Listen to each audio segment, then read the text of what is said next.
What's up with y'all? It's Rose Gold Empathy, and I'm back with another episode of the Roses with Empathy podcast. So, before we get started, if you don't mind, please follow me on Instagram at _Rose Gold Empathy. This is my official page where all of my other outlets, such as YouTube, SoundCloud, and Amazon, are linked. My link tree is in my bio as well, so I hope everything is easily accessible for all of y'all. Again, that's _Rose Gold Empathy on Instagram. Alright, y'all, so today we're going to talk about relationships and the importance of love and trust. And, furthermore, we're going to question whether one is more valuable than the other. So trust me, y'all, it's going to get real deep. I hope y'all brought y'all life vests and y'all are ready to, explore and challenge your previously adopted mindsets on trust and love. And, I just want us to have an open mind during this whole discussion because we all have things to learn and unlearn, and I'm excited. So let's take a break and we'll be right back, Roses.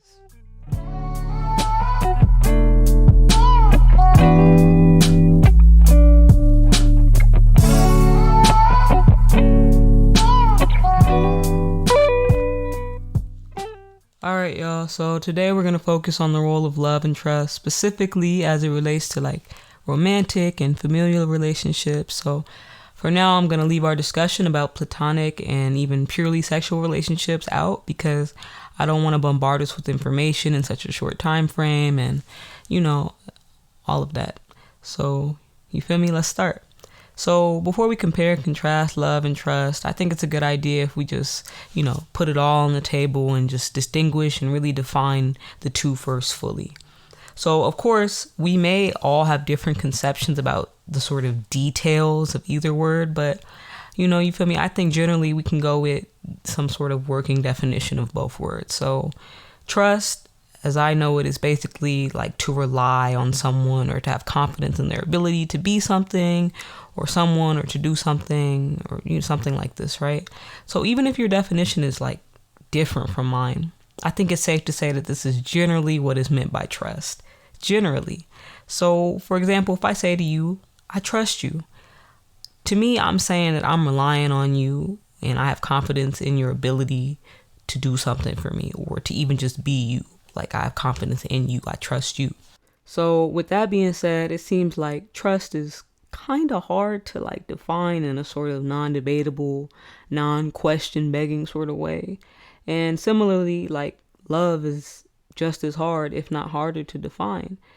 To be honest with y'all, honestly, I could devote an entire season of episodes to defining what love is and explaining and breaking down its implications. But for now, I'm just going to offer my perspective on, what love is in a short, condensed sort of way as it relates to trust.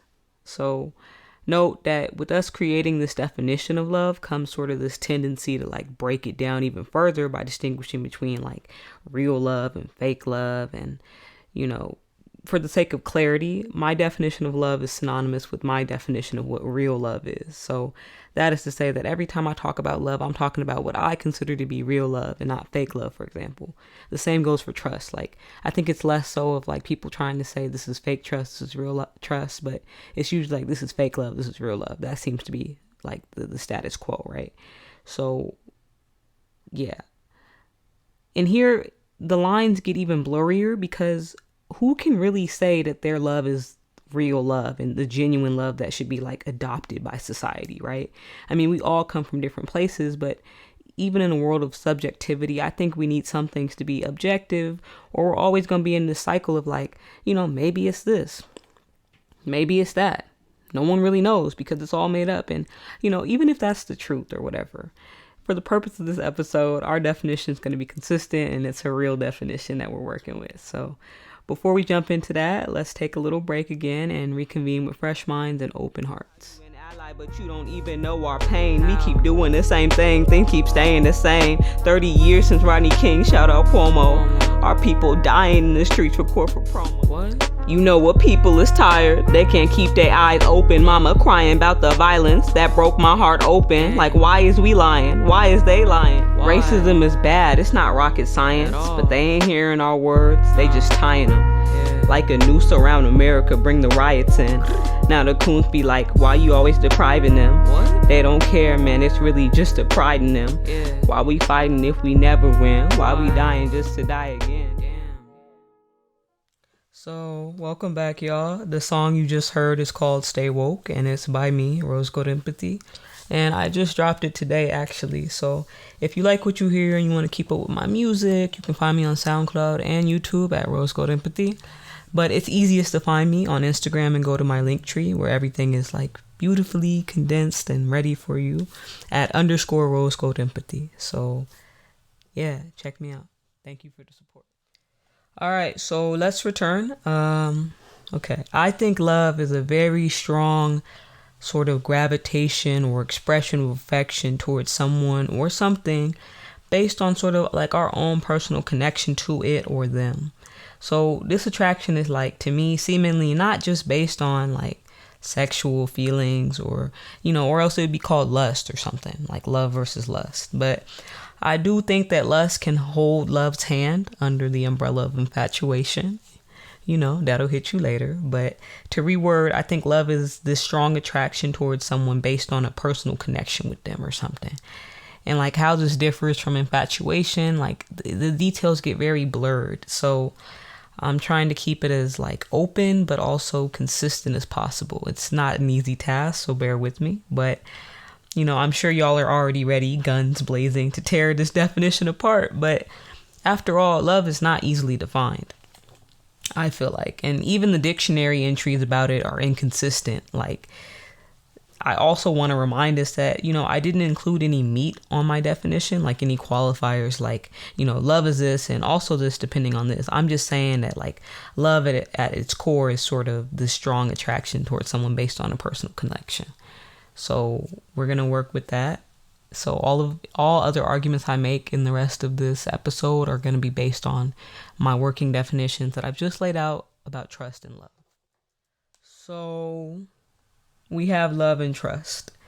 With their bare definitions that we just sort of laid out, we at least have a starting point from which we can build upon, I feel like. So like now next I want to look at like, what does trust imply? What does love imply? Like I think the implications of words are more important than the definitions of the word themselves, because what we take something to mean will ultimately like determine how we see fit to like include it and implement it in our everyday lives, I feel like. So let's start with trust. I feel like trust sort of implies this expectation of like consistency in whatever it is or whoever it is that the trust is put in. Like, for example, most of us sit down every day at least once.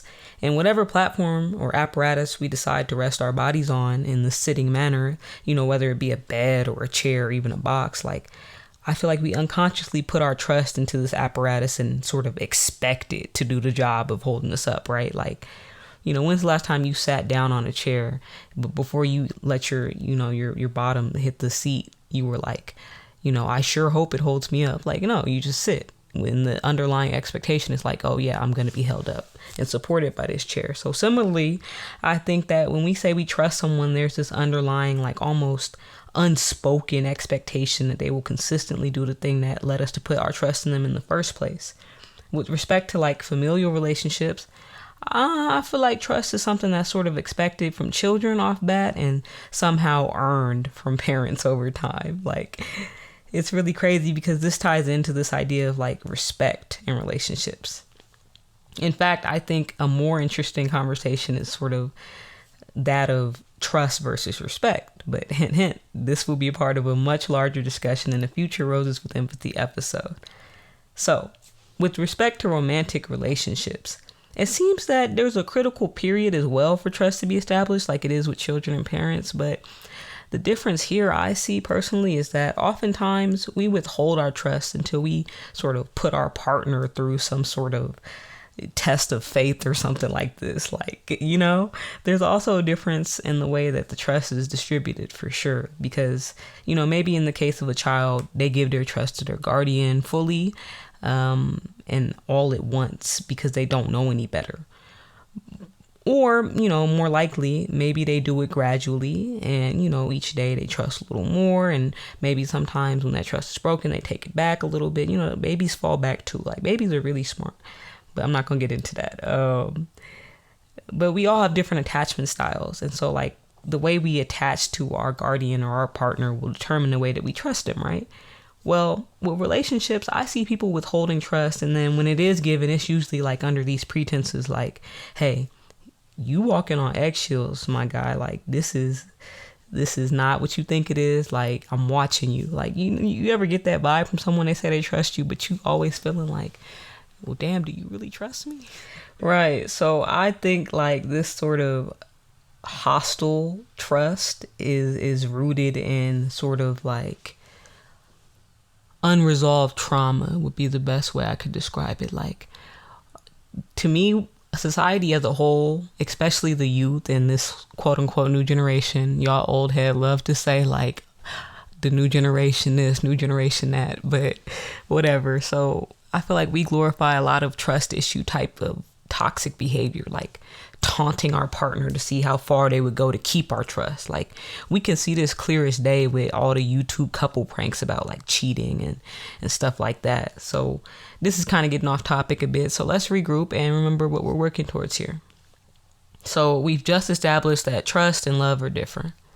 Furthermore, trust is given differently depending on the type of relationship we're in, whether it be familial or romantic. For the purpose of this relationship, it's just these two we're talking about. But let's look at love again. So the lines to me are like very frayed and blurry when it comes to the delivery and intensity of love in either type of relationship, whether it be familial or romantic. So we see babies and we think like, of course they love their parents, but at the same time, really, like, their minds aren't even developed enough to truly understand and resonate with our own conception of love, especially not with real love or fake love. It's just different for them. Their minds are still being developed. So that's why when we see parents disciplining toddlers, like, there's so many viral home videos where we see them sort of making the baby say they love them as like this form of apology. And the baby says it, but not because they truly love them, but to me, like, it's because they're learning a new language and they want to repeat the word. Like, we're talking about 2-year-olds, right? Like, I'm not talking about 6, 7, 8. I'm talking about babies. And, the baby's probably like, mama look mad. Let me just say it, right? You feel me? Like, the baby be looking so scared. And it's just like, I see this as a similarity with romantic relationships because it seems like this sort of outward expression of love is manipulated a lot by the actions of our partner. The way that like a baby's expression of their love for their parent is sort of manipulated by the parent themselves, right? So I see this is why a lot of time when we say we thought we love someone or we thought they love us, but we say these things, but really the proclamation of love was made before the actions really lined up with it in this case. So I ain't love you. I just really liked you. You feel me? So with that being said, let's move on to talking about love versus trust. So I'm going to reveal my own views last, in its entirety, because I want to focus on what is constantly pushed by the media, specifically like social media platforms. So there seems to be this agreed upon idea that like trust somehow precedes love. That is to say that like before you can love anyone, you must trust them. And, I'm feeling this, but at the same time, I think this view is not entirely accurate because, I see in plenty of relationships, like the love is long gone. It's lost. Like it's over with, like MIA, love, boop, kaput, it's over with. But the trust is still there based on like the history, like on the strength of like, yeah, we used to rock with each other. So, I still trust you, but I can't love you the same. Right. So it seems like people do trust without loving and vice versa.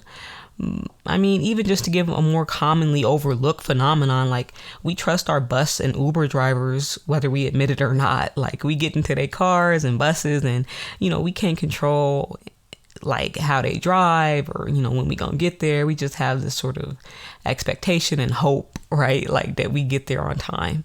And what's even worse is that we tune out the world. Like we get into the bus, we get into that car with the earphones turned all the way up, blaring music. We not looking at the road, we on our phone. Some people even sleeping through several stops. Like, so this looks like trust to me, whether we want to admit it or not. Like, so, but I mean, I think a lot of times people don't want to admit that they trust something because of these trust issues. And I'm about to get into that. So like, we trust these drivers, but surely we wouldn't dare say like, oh, we love them unless, we have a connection with them and it's been something. But like on your first bus ride or your first Uber drive, you're more likely not going to say like, yeah, I love them. But what can be said about your actions is like you trust them in whatever form.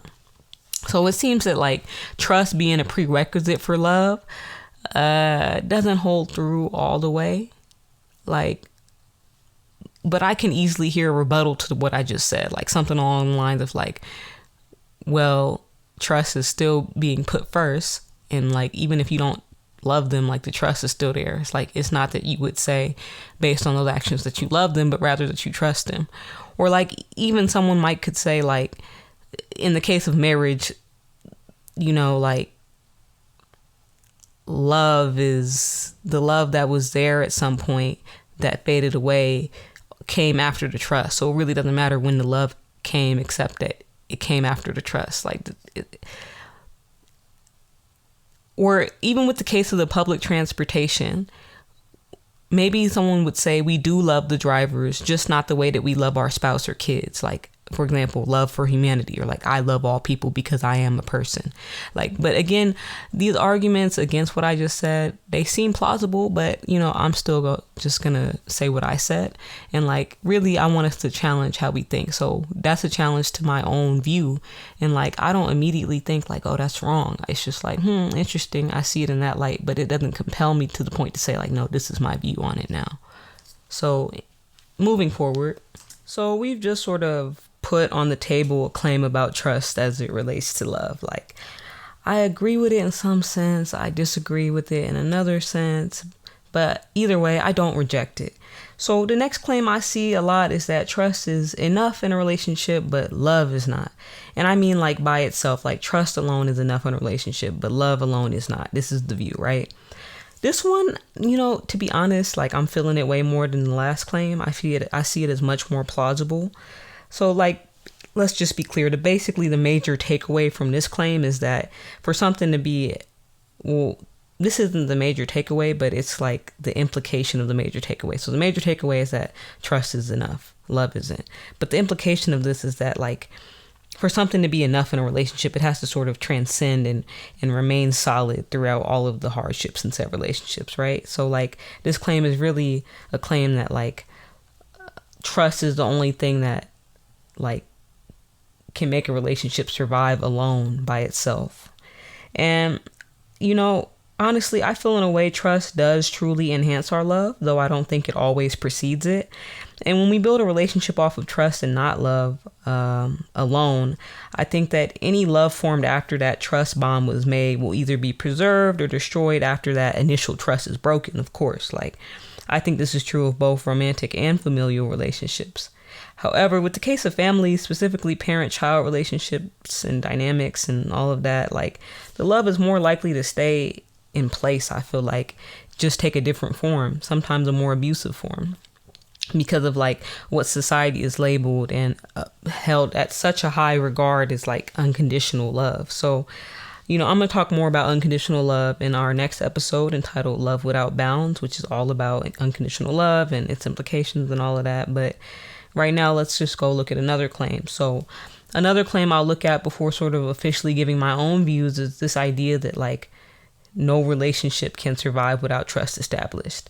And so I just sort of said something like that, but it was in a different context a little bit. Now I want to look at it in this light. So like, this is another claim that I can see myself agreeing with, but just not completely. Like, the claim here, it seems to argue that basically trust is the centerfold or the pillar of any real relationship. But again, who decides what real means? And without it, any relationship is just like a hodgepodge of insecurities and the like. So I agree with this partially because it sounds logical to me.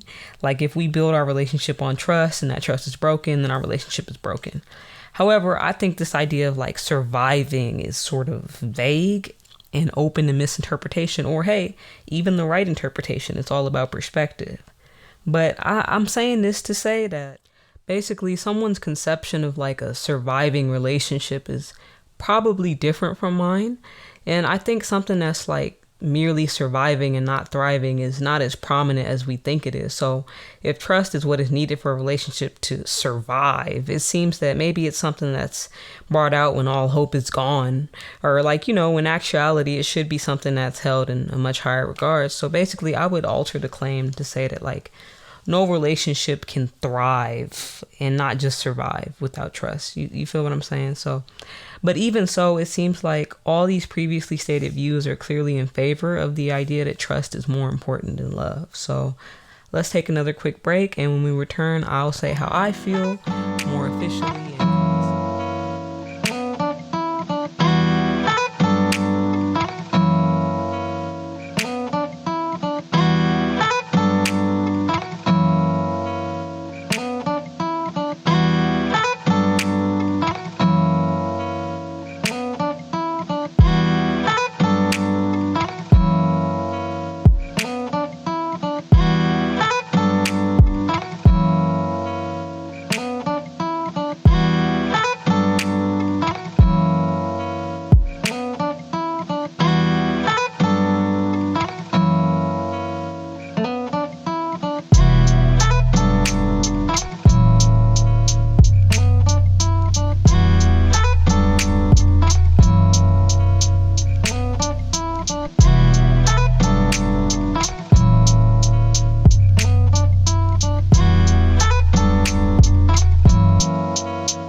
Welcome back. So drum roll please. We're almost out of time here, but I just wanted to say how I feel about the issue at hand in more detail.